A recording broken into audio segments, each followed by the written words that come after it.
उसके लिए धन्यवाद।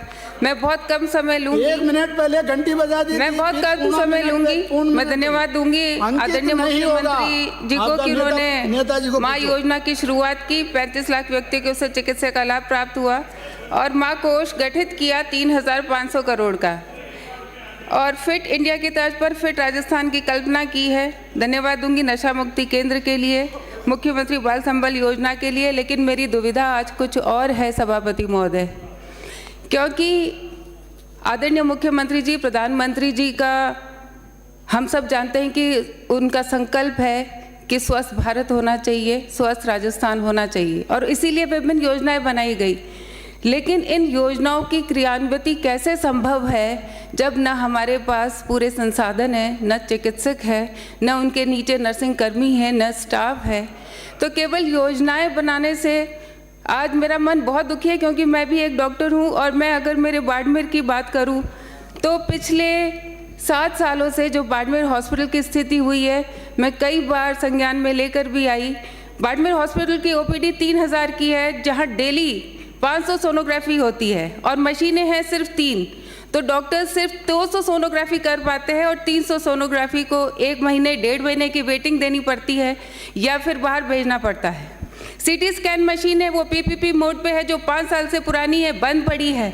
और आज के दिन भी, आज की न्यूज़पेपर में हेडलाइन है कि वहाँ पर 1.5 किलोमीटर दूर उस वृद्धा महिला को ले जाना पड़ा, उसके चोट लगी। एमआरआई मशीन की बात करें तो 2019-20 के अंदर एमआरआई मशीन के लिए घोषणा की गई थी। राजमेश के अधीन मेडिकल कॉलेज में 4 बार टेंडर हुए, निरस्त हुए, आज दिन तक एमआरआई मशीन लगी नहीं है। कैथ लैब है, 2022-23 की बजट में घोषणा हुई, 650 लाख की वित्तीय स्वीकृति जारी हुई, 2 बार टेंडर हुए लेकिन कैंसिल हुए। और हमारा जो बाड़मेर का मेडिकल कॉलेज है, वो इकलौता जो 17 राजमेश के मेडिकल कॉलेज है, वो हमारा बाड़मेर का इकलौता मेडिकल कॉलेज है जहाँ पर कि कैथ लैब की सुविधा नहीं है। वहाँ कार्डियोलॉजिस्ट है पिछले 2 साल से, लेकिन मरीजों को रेफर करना पड़ता है 200 किलोमीटर दूर जोधपुर में।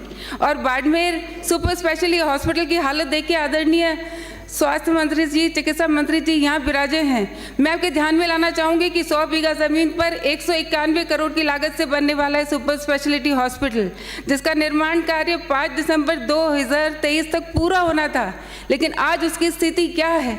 मैं आपसे मांग करती हूँ कि एक कमेटी बनाकर उसके निर्माण की जांच करवाई जाए, और आज उस जगह की क्या हालत है आप चेक करिए। वहाँ जो बच्चे हैं, 2019 में पहला बैच शुरू हुआ था, वो बच्चे, उनके लिए हॉस्टल नहीं बने हैं, और जैसे हॉस्टल है उसमें उनके लिए सुविधा नहीं है, वो नीचे गद्दे लगाकर और वहाँ पर पढ़ाई करने के लिए मजबूर है। नर्सिंग कॉलेज की स्थिति है तो नर्सिंग कॉलेज के लिए भी कक्ष नहीं है। 1 दिन के अंतराल में वहाँ नर्सिंग ट्यूटर्स भी जीएनएमटीसी और नर्सिंग बीएससी कक्षाएं संचालित कर रहे हैं। बाड़मेर हॉस्पिटल में सिर्फ 250 बेड है और उसके अंदर करीब 500 बेड की सुविधा है। एक बेड पे 2-2 महिलाएं सोने को मजबूर है।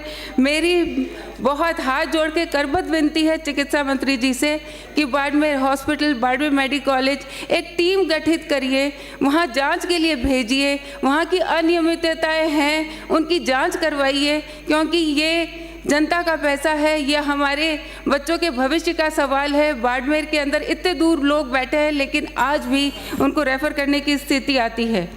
मैं आपसे मांग करना चाहूँगी कि आपने नए जो पद सृजित की है चिकित्सकों के, मैं उसके लिए धन्यवाद देती हूँ। लेकिन 20 साल से जो 100 चिकित्सक एडॉक पे सेवाएं दे रहे हैं, मेरी आपसे विनती रहेगी कि नियमों में शिथिलता देकर इनको स्थायी रूप में वहाँ लगाना चाहिए। और जो दंत चिकित्सक है उनकी रिटायरमेंट एज भी अन्य सेवारत चिकित्सकों की तरह 62 साल तक करनी चाहिए।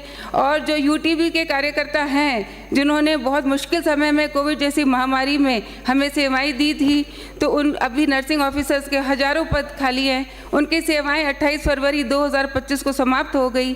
मेरा मान्यवर जी से निवेदन है कि यूटीबी जीएनएम की सेवा अभिवृद्धि मार्च 2026 तक करने की कृपा करावे, ताकि आने वाले समय में वो भी अपनी नियमित सेवाएं दे पाए।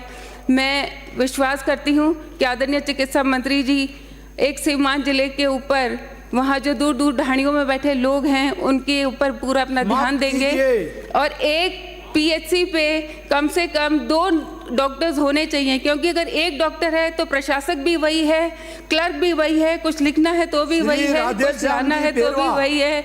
तो मैं आपसे आग्रह करूंगी कि बाड़मेर जिले पे प्लीज़ आप थोड़ा सा विशेष ध्यान दें। धन्यवाद।